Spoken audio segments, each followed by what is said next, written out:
Welcome to another exciting episode of Onwriting with Onkarabile, a show that aims to promote reading and writing in the communities. We seek to restore pride and dignity of Africans through the power of reading and writing. Ladies and gentlemen, my name is Onkarabile Mokoto and I am your host. Please don't forget to subscribe, like and share this inspirational interview on Share Online, as I am having two of my esteemed guests today by the name of Sonia Shivambu from Sonia Opticals and Haroldine Enslin from Farm Care Funeral Undertakers. Ladies, welcome to our show today.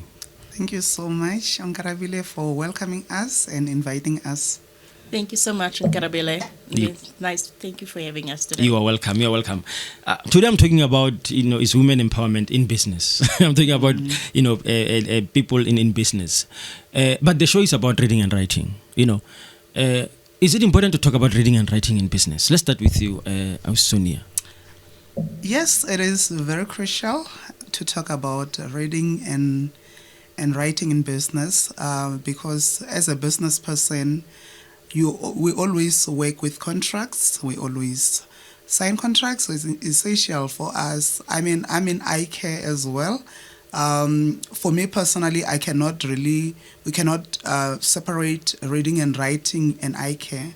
So it is very important for us to really talk about reading and writing, and also to encourage business people or entrepreneurs to learn more, to always empower themselves through knowledge, through reading books. Yeah, so it is very important for me. And what about you? I would say yes, because in business you have, like Sonia said, your contracts, your agreements, your statutory documents, because if you don't read through that, it could have a replication of something else onto you. So I would say yes, it's very important, because people in business should read first, because even if you start a business out, you need to read on what you want to do, and that is how you empower yourself. Okay, and who must be really acquainted when it comes to reading, like you said, even if when you start? Is it the founder or even the people that work under you? Or if, I come to you, I don't know how to read, but I can do the work, Yes. You are in funeral, I can do that thing of putting people, Okay. Do I need reading when it comes to that? Yes, you have to read, because you can't just put somebody into, there's documentation that come with it. Okay. So all the documentation must be read and understood, because it has consequences. So anywhere that you go, even if unless you're now a person that's going to hand out flowers just without, without getting in any fund money from taking any money from somebody, and you're just handing out stuff.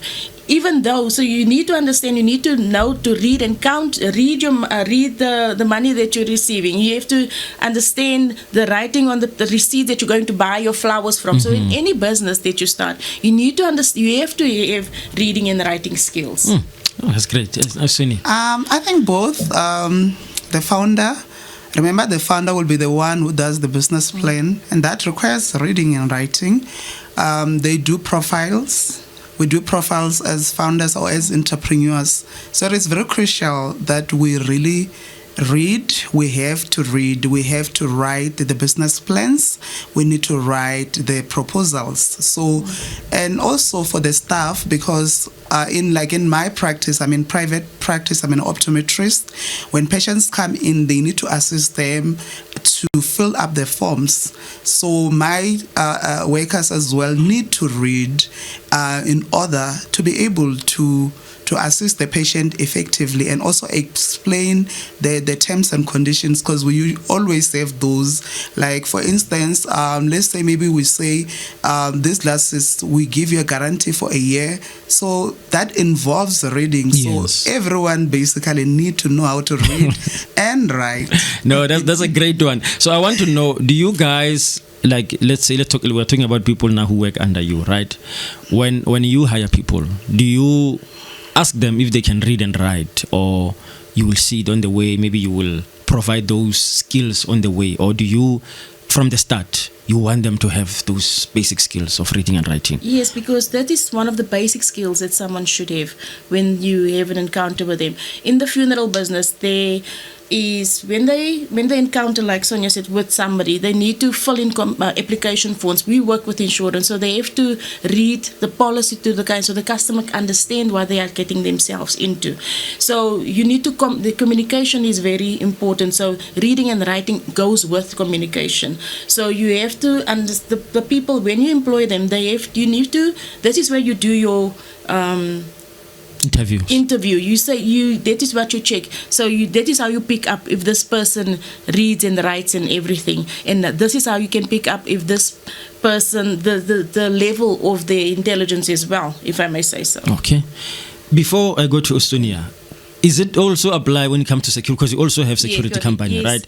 Does it also apply? Because the reason I'm asking this is because people have this perception of security people, security personnel.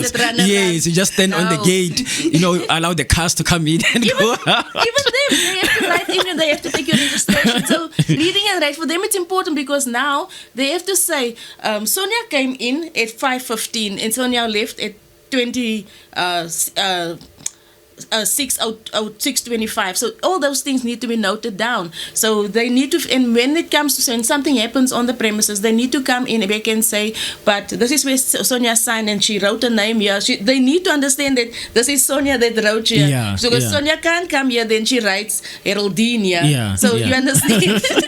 No, it's important everywhere you go. So even the terms and conditions, there's also terms and conditions when you sign a new client on their terms and conditions, they need to love, and there's a procedure, there's processes that they need to understand, and there's a code of conduct that they need to understand. And there's also what you call occurrence book where you need to write your incident. She's laughing because she knows that I'm a former security. Yeah. That is why I'm asking that question. Incident report.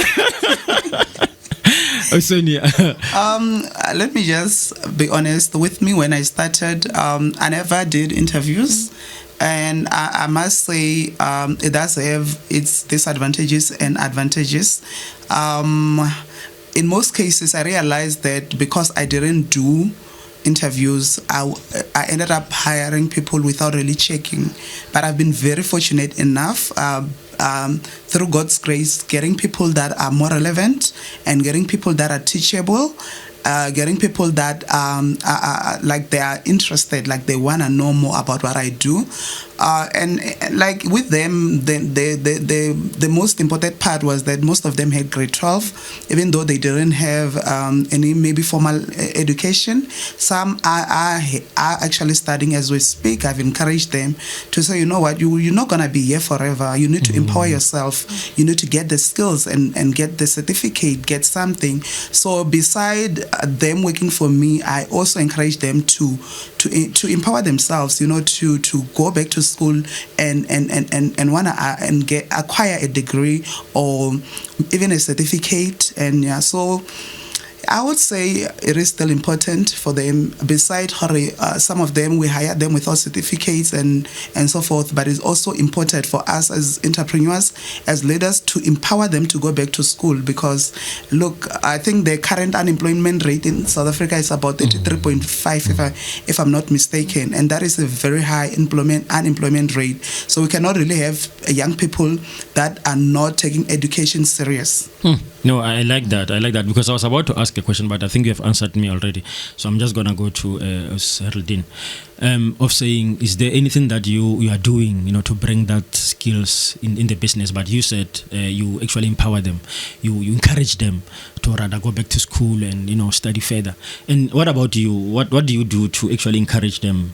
Okay, so what I do is I normally, my staff, I encourage them and I tell them where I come from and when I was still in my working career, how I used to take people from rural areas and to train them up to become accountants, train them up to become a bookkeeper, train them up to become, so your life never stops. It's not where you come from. So for me, it's always for me it's always telling them, why don't you try this out? Why I see that you're a little bit struggling with this, try doing Some courses. Some sales, trying doing sales courses. Read this book on sales, read this book on security, read this book on accounting, because this is where, because we can't just, nobody just starts off and say that, hey, I'm an accountant. You have to start somewhere. Yeah. You have to read some books to enable yourself to become a bookkeeper, then to become an accountant, because that is how we all start at the bottom. And that is how you can build yourself and uplift yourself to become more than what you ever thought that you could achieve. Okay. Now let's talk about you. You know, as much as you're encouraging them, what do you do to actually make sure that those reading and skill for you, Yes. they keep on increasing? What do you do? You need to, but myself, I need to keep myself on par with latest things coming out in my sectors. So things in the funeral businesses, within the undertakers, things coming out within the government regarding to the undertakers. When it comes to accounting, new IFRS sectors that's coming out. When it comes to the security, new codes that comes up. So I need to keep myself upskilled and know what's going on in every sector that I'm in. Okay. So where do you get that information? It's mostly meetings that we go to and groups that I'm in. So the groups is what helps me, assists me a lot. All right. Yes. And Sonia, what do you do? From my side, as an optometrist, we are required to achieve like CPD points. So it's like some continuous development learning. On a yearly basis or every 2 years, I need to submit 60 points and I have to acquire through attending conferences. Even recently, we had a very big continental celebration for SAWOA, which is our organization, South African Association of Optometrists. So I attend those things, and they really come at a very high cost. They don't come. You see, with knowledge does not come easy. But we need to get to a point where we are intentional about what we want to achieve. And other things that I do, I read a lot of articles, like things like GIO, which is Graduate Institute of Optometry. So I read a lot of those, and just to help me develop my career. But beside that, because I love reading, it becomes easy for me to read. I tend to read quite a lot of different kind of books, self-help, inspirational books, the Bible as well. So for me, I find reading to be like, it really helps me a lot. I've learned quite a lot of things, even things that have helped me to enhance my business. So, like when I'm listening to you, is it important as a business owner to always be ahead of the people that are under you when it comes to knowledge, comes to reading and writing? Is it very important to? I would say yes, because you have to train them, you have to upskill them. Because if you are upskilled and you know what's going on in your sector, then you can pour that down to them. So they can also understand, and you find it that once they see that you are doing that, they also go out now and find out and say, they come back and say, this is what I found on our sector, this is what's new, this is what I've heard from this other undertaker, this is what, when I went to our group, because I belong to that African Women Chartered Accountants group, what we found in here. So every time you have to keep yourself upskilled so that they can understand that where you're coming from, where you want to go to, because that also builds your vision. Exactly. That builds your vision. Yeah. And your input, Sonia? From my side, I'll say yes, it is important. I'll say what I always say as a leader, I want my people to be innovative. I want my people to come with solutions. So I would say both of us, it's important for us to learn. Yes, the question you said, is it important for me as a leader to be ahead of them? Yes, it is important. But for me personally, I like to lead from behind. So whenever I bring a problem, I love it when my team come with solution. I don't want to provide solution for anybody. I want to be a leader and I want to lead. Remember, in my practice, I'm an optometrist. So obviously, I know a little bit of reception work, but I'm not an expert. So if I hire a receptionist, I want the receptionist to come with their own solutions. So I don't know if I'm making sense, Yes, but yes. I love people to be innovative. I love people. So I lead from behind. I always, in our businesses, like every Monday morning, 9:30, we have a meeting.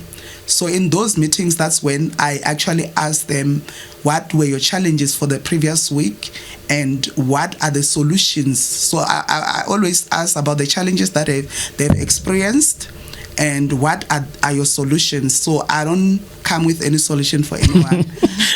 What I do is I support them where possible. If they need finances, I support them, but I want them to be innovative. I want them to be creative. I want them to come with their own solutions. They must not be bringing problems to me all the time, and I need to solve them for them. So everyone we need to encourage people to use their minds, because even after they move from your business, they need to be able to go and start something that will be useful, and even if they get a better job like somewhere else, they need to be able to come with solutions. So I don't need to be the one who knows it all. I want to excel in what I do, which is optometry, and you excel in what you do as a receptionist. If you need my assistance, I will equip you, but I'm not going to babysit you. I like that. You remind me a movie that I once watched. So this gang leader, these guys come to them and said, "Boss, we have a problem." I said, "No, don't bring problems. I need solutions." So you remind me that movie. Yes. But let's just take a short break, and when we come back, we are continuing with this discussion. Stay tuned.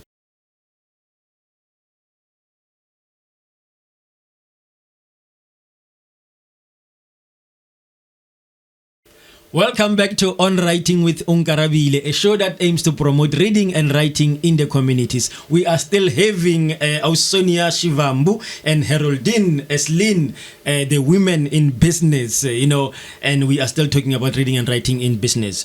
I want us there's a question that I want to ask you, and I'm going to put into a corner with that question. But before that, we spoke in the beginning that you guys, you are founder of Farm Care Funeral Undertakers.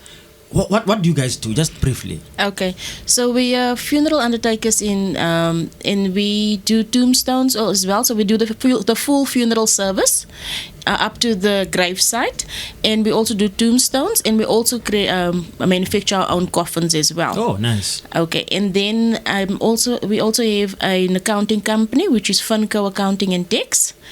And there we also render the services, our accounting services, your tech services and all that. And then with the security company, which is Funco Guard and Servant Guard.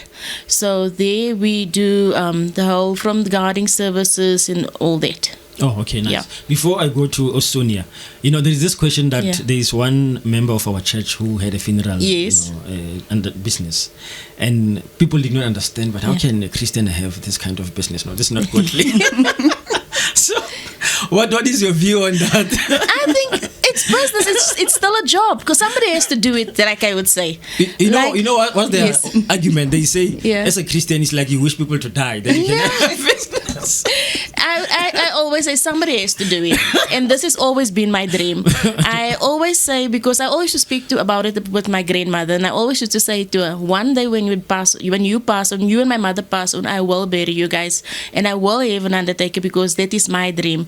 Because I've seen how many undertakers, how they handle families, and that is what I would like to change. So I say, when I started this business, when I started with the policies and all that for the families, and even with our first funeral, it's like you become one with them, and you have to be there for them, because there sometimes between the families there are ups and downs as well, where you have to come in and say, okay, this is how I can assist you guys, this is how I think you guys can settle this is how I think you guys, because we must remember, during sensitive times, when death arises, it's a very sensitive time for each and every family, and things can go sideways, things can go, it depends, up to the family, but you are there as well. And I think for me, I wouldn't say is as a Christian. I would rather say that God sent you to do this. God sent you to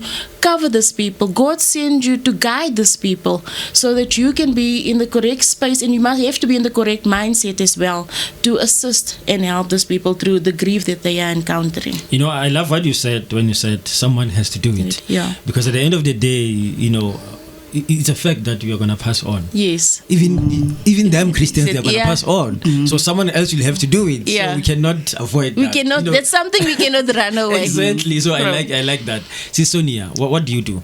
I'm an optometrist. I'm the CEO and the founder of Sonia Opticals.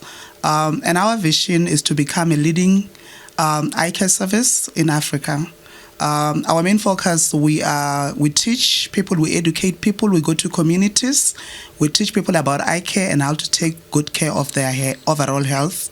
We prescribe spectacles if you cannot see very well, maybe at distance or when you are reading. We prescribe spectacles to correct for that problem. So we also provide contact lenses, and we also diagnose certain conditions like cataracts, like glaucoma, and we help you manage your eye care in a nutshell. Yes. Oh, okay, nice. Let me put you into a corner now with the question that I've promised you. You spoke very, very good about the importance of reading and writing in business. You know, that reading and writing is much, very, very much important aspect. Now, here is someone wanting to start a business, but the person doesn't know how to read and write, but he has a vision. She or he has a vision of starting a farm care funeral undertakers. Are we saying that person cannot start because he cannot read and write? Okay, before you answer, Robert Greene said, get other people to do the work for you, but always take the credit. Use their energy, their talent, their time to save yours. So what do you say about that? Let's start with you. Okay, I would say that as a business owner, you have to divert the duties. But you have to, the responsibility of the livelihood of that business lies still with you. So whatever, because you must remember, they can have your vision, but they can move on anytime. And they should move on because they need to grow. And so you as a person, I can say that the person, not everybody needs to read and write, because if I take a mechanic, yes, he needs to have, you can have somebody that, but as time goes on, he's going to have to, because how he's going to do his invoicing. Yes. Because somehow somebody's going to defraud him. Exactly. Somebody's going to, yes. So at the end of the day, he needs to check that his books balance. So what is important still?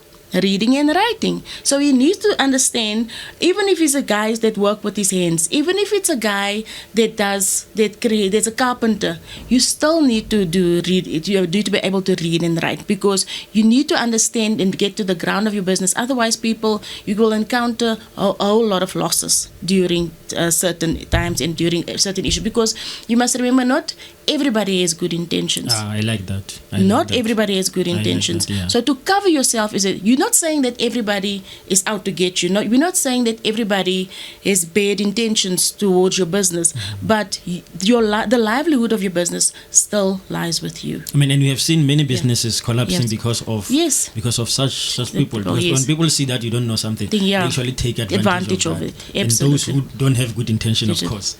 Sonia. Thank you so much, Onkarabile, for that question. From my side, the first question, because I'm an optometrist, I was trying to solve problems. The first question will be, why is this person not able to read and write? Is this person experiencing learning difficulties?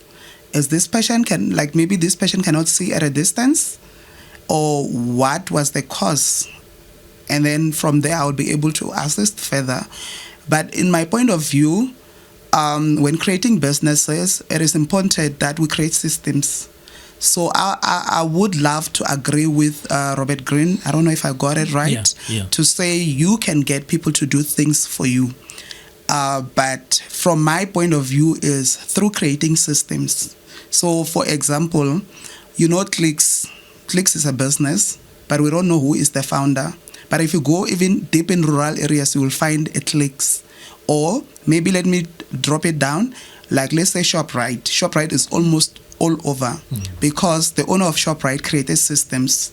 So they created systems, and whenever they sell you a ShopRite, they are selling those systems. So yes, of course, you can get other people to do your work. But when we're going back to that question, why is this person not reading and writing? If it's eye care, they can consult with an optometrist and we're able to assist. Let's say maybe this person cannot read because they have learning disabilities. The advantage with our country is that there are a lot of facilities that also teach people with learning disabilities to read, to use, if they are completely blind, to use a braille machine to read and to basically read, because they will be using their fingers. So they are like, it's for me, it will really depend. I would want to know why. Is it because they didn't go to school? Is it because maybe they were not allowed to go to school?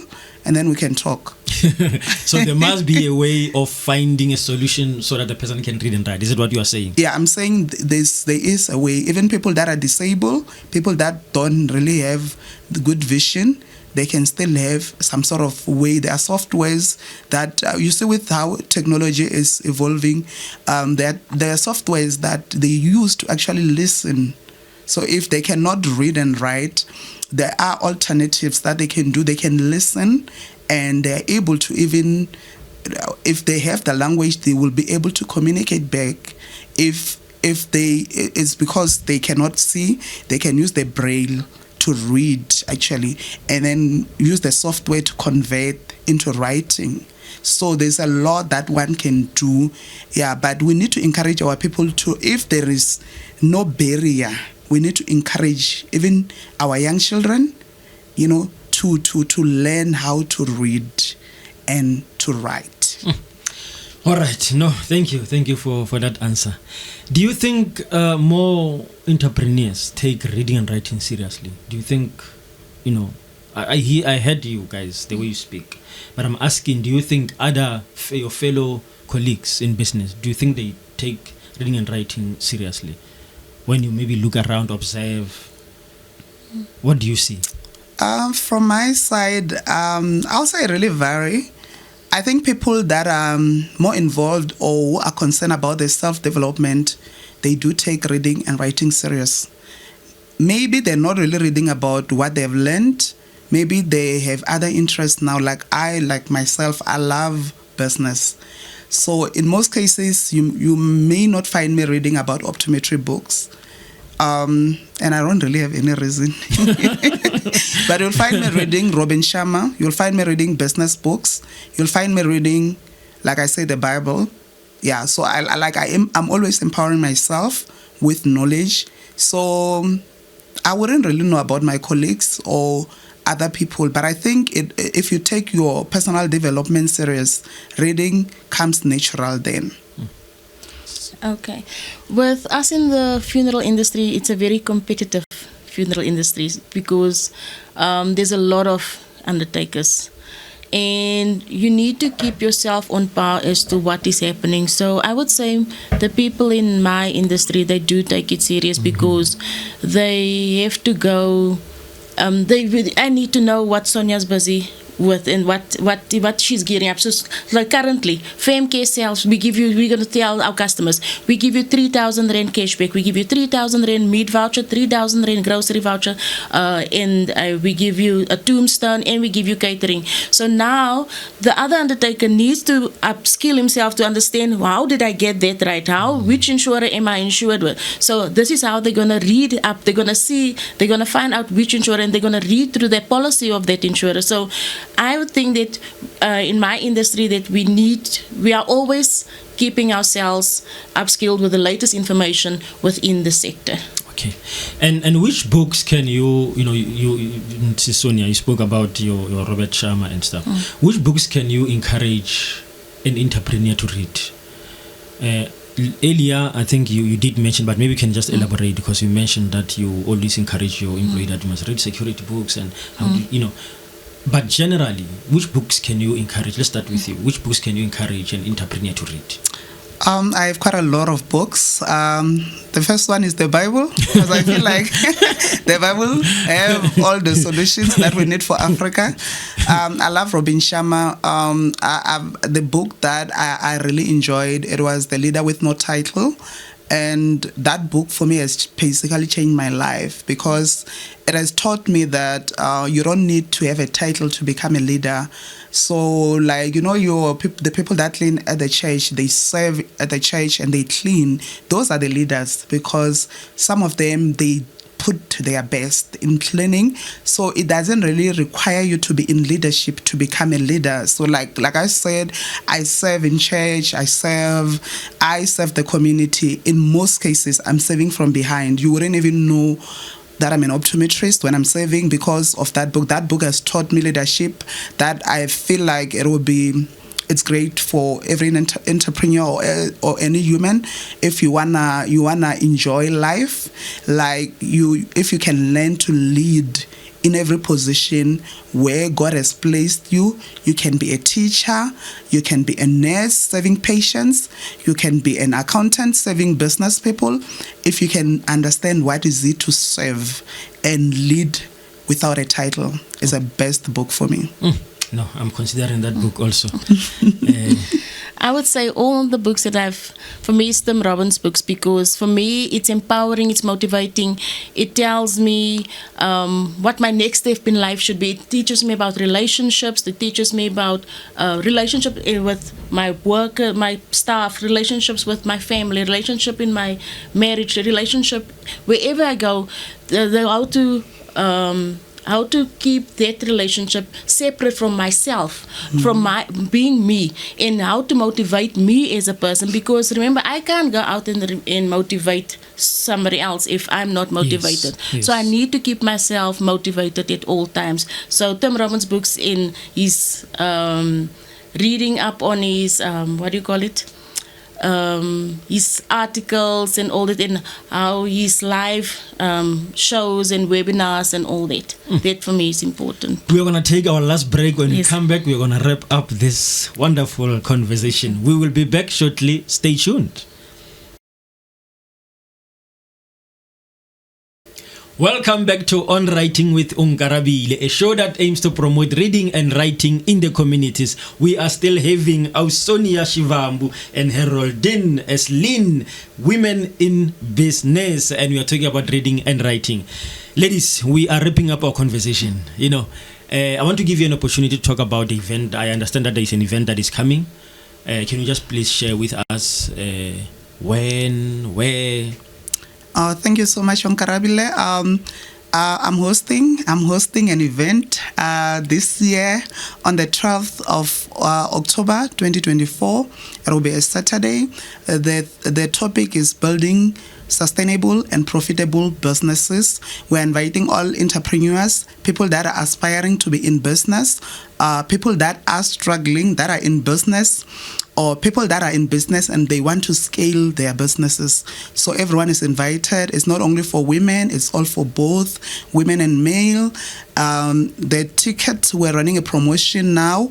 We are charging them 550 now. It's only for August, and then thereafter it's 650 per person.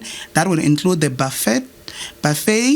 It will include water, it will include drinks, and you are all more than welcome to come and empower yourself. We'll have different speakers, from your accountant to people that deals with SARS to your digital marketing people, and many more. It's a must-attend event. You also have some events that you guys host, right? Yes, we do.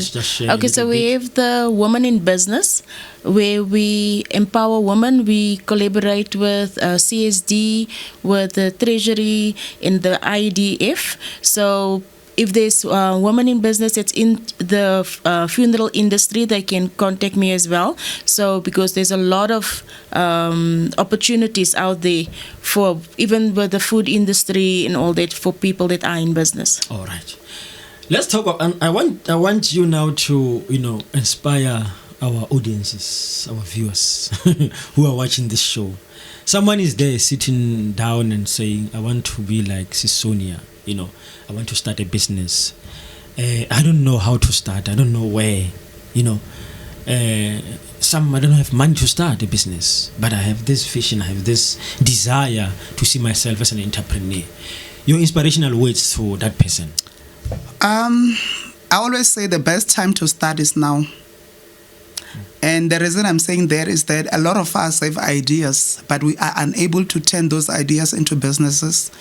If you want to start any business, you save money. Even if you have 500, you can start a business and build and save the money, and you will be able to one day do your own business. For instance, I started my business. I actually used the amount that I was getting as an income at work to actually start a business. So if you are employed, you already have a funder. So you don't really need a funder. If you're employed, your salary is your funding, because a lot of people have business ideas, but they feel like they are waiting for that funder. You are the funder. Fund the business. So it doesn't matter. You can start with sweets as long as you start. And as you are starting, something will come up. Don't sit on your dreams. Go volunteer. Ask others. Volunteer. Go join organization and learn. And a lot of people, some people go to jobs to work. So we need to change that. We need to go to jobs to learn a skill. And when you leave, you need to be able to do what they are doing. Why not? If you are working at KFC, you need to understand the logistic of how KFC works. And then in 3 years' time, go and open your KFC. Yeah. You start Cospaza shop. The next thing you have 3. The next thing you multiply, you systemize. You have your KFC all over the country. Yeah. No, I like that. And you remind me now one of the chapter in my book, my latest book titled "Don't Quit Your Job Yet." One of the actually chapter is your salary or funding. Yes. And I also said the same words that people are saying they want a sponsor or a funder. If you are employed, you already have already have a funder. So fund your business with your salary. My inspirational words is that keep going and motivate yourself. You are your own motivation. So, even if you want to start your business, use the services of others. Mingle, network, and see who can assist you. There's always somebody that's willing to assist you. Always. And if you don't know something, ask. That's all I always say. Ask, because it has never hurt anybody. They can only give you two answers. It's either yes or no, and there will always be a next person who would say yes. Amen. And where can people get hold of you if they want to get more of those words and they want to get more information about your services from care funeral undertakers, accounting services, and also the security services? Okay, so the Femke Funeral Undertakers is currently in Eldorado Park, in Rustenburg, in Vleerhof. So in Ennerdale, at number 281 Main Road in Eldorado Park is the head office. And then you can contact me on 062 239 8787. Okay, so, and then on social media? We're on social media as well for Funco Accounting and for Femke Funeral Undertakers. Okay. And they can also, for the accounting company, which is in Rivonia, they can contact me on the same number, 062 239 8787. Thank you so much. Sonia, where can they get hold of you? We are based in Proteas Land, Soweto, Randfontein, Emuhlakeng, and we have another branch in Limpopo, Sasalemani, Quicksaver Plaza. We are also accessible, we are accessible on social media. Our handle is #Sonia Opticals. We have a Facebook page. We are on TikTok. We are also on Instagram. I will also give, and we also have a website, so it's www.soniaopticals.co.za. And my personal number is 07359 44486, 07359 44486. Okay, and in 1 minute that is left, you wanted to say something, some words for encouragement for exam that is coming, or if I think I didn't give you that opportunity to talk about the exams. Thank you so much. Are you talking about the wellness things that I do for the community. Is it the one that you can just share? Yeah, no, so I do quite a lot of community work as well. So in the past June, we were in Limpopo and we were giving back to the community. So basically, in going forward, Sonia Applicants will be more involved with the community, not only in Limpopo, but even in Gauteng, where we will be going out to schools, to vulnerable children in rural areas or places where eye care is not accessible, and we will provide spectacles for the children. First, we provide them with eye testing and identify the ones that have problems. And the ones that have problems, they will have access to free spectacles. Nice. Ladies, thank you so much for your time and for your information.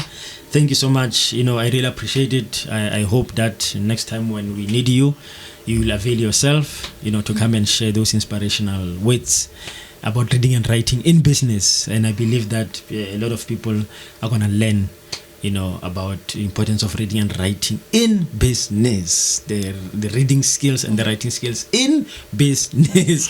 So thank you so much. I've also learned a lot. My eyes are open today. I think a lot of time we don't look at such things, in that way of basic reading and writing in business, that you really need that. You really need that. You can't separate reading and writing from business. So thank you so much for your insight. Thank you so much. Thank you so much. Ladies and gentlemen, we have come to the end of our show. That was Onwriting with Onkarabile, a show that aims to promote reading and writing in the communities. Please don't forget to subscribe, like, share this inspirational conversation. My name is Onkarabile Mokoto, and I'm saying to you, let's meet next time, same place, on Share Online.